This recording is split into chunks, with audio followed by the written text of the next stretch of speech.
시청자 여러분 안녕하십니까? 김동수입니다. 스카이데일리 단독 보도 또 소개해 드리겠습니다. 자, 지난해 12월 3일 날 윤석열 대통령이 비상계엄을 선포했는데요. 그때 한미군 당국이 경기 수원시 선거관리연수원에서 체포한 중국인 간첩입니다. 차이니즈 스파이들이 선거 조작 외에 우리나라의 댓글 조작에도 관여했다는 자백을 미 정보 당국이 신문 과정에서 확보한 것으로 드러났습니다. 이들은 문재인 정부의 중국 친화 정책으로 버젓이 한국 정부로부터 혜택까지 받아온 사실이 새롭게 확인이 됐네요.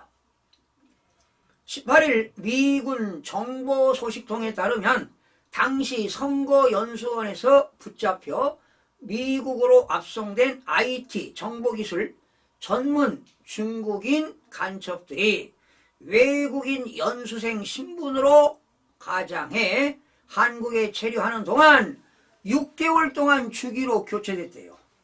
그래서 이 중 일부가 업무에서 제외된 후에 실업급여를 받은 것으로 드러났습니다.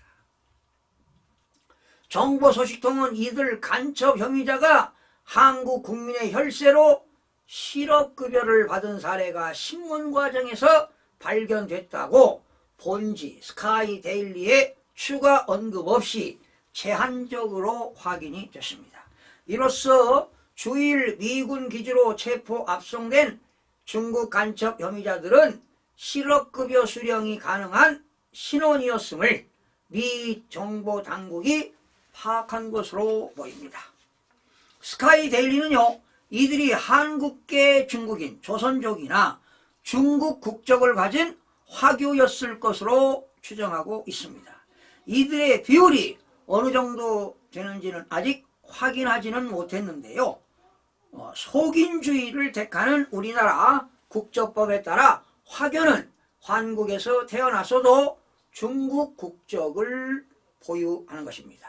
실제 문재인 정부는 외국인의 실업급여 수급이 가능하게 정책을 변경했으며 조선족과 화교가 실업급여를 수급한 사실이 보도된 바도 있습니다.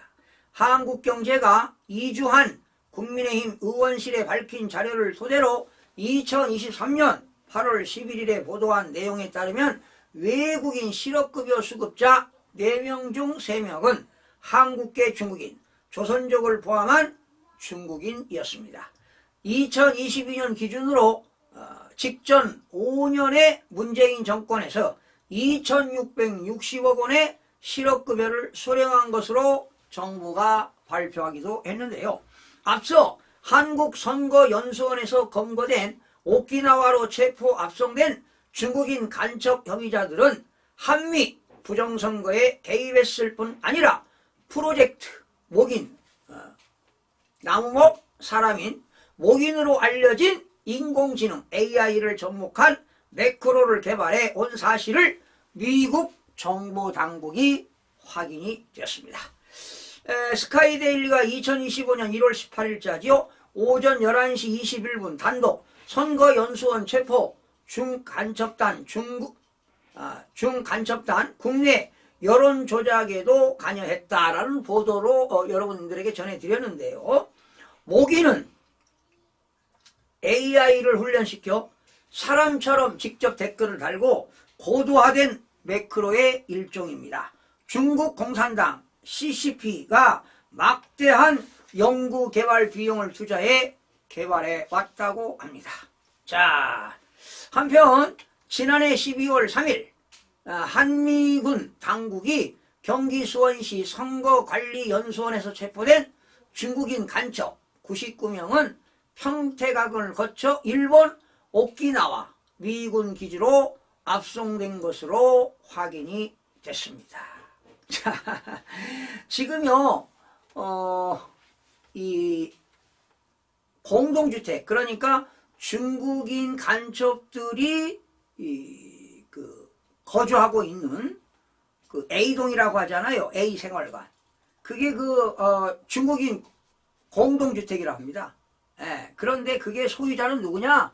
선거관리위원회입니다. 그런데 이러한 사실에 대해서 지금 선거관리위원회는 아무런 얘기하지 않고 있죠. JTBC도 아무런 얘기하고 있지 않습니다. 그러나 이 사실이 확인이 된다면 아마 대한민국에 크나큰 시한폭탄이 터질 것으로 보입니다. 이번 주에 이러한 내용이 또 헌법재판소에서 그 윤석열 대통령 대리인이 이 중국인들 그 간첩 99명에 대해서도 언급을 했고요. 지난 2020년 4.15 선거하기 전 3월에 팬데믹으로 코로나인데 중국인들이 들어와서 생활관에서 그 합숙 훈련을 했다는 것도 나왔는데 그러한 것들은 선거관리위원 측에 아마 조사를 헌법재판소가 자료 제출을 할 것으로 보입니다. 그렇다면 이 부정선거에 대한 국제적인 그런 공조가 이루어진 것이 확인이 되면 크나큰 시한폭탄이 터질 것으로 보이는데 이번 주에 뭐가 나오지 않을까 이런 생각이 들어갑니다. 시청해주신 여러분 고맙습니다.